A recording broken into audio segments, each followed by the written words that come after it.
बुधवार अपराह्न चंद्रभागा समुद्र मध्य मद्यप युवक को उद्धार कला लाइफ गार्ड। खबर प्रकाश कि बुधवार अपराह्न 5 घटिका समय चंद्रभागा समुद्र मध्य जड़े मद्यप युवक को उद्धार कला लाइफ गार्ड।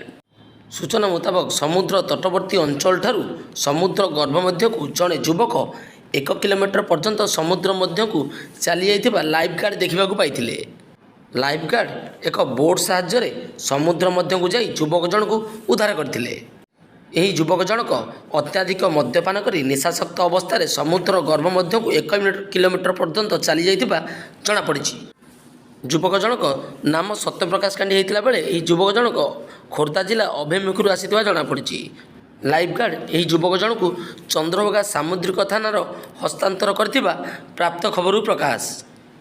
मुझे ठिया कि विसिल मारिक जोड़ा बोट पठेली से बोट भी मन करदे पुणे मुझे गोटे बोट्रे जाती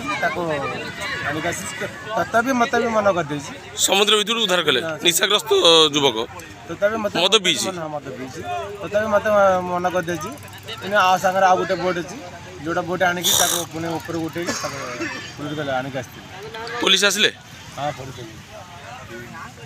स्टाफ समझ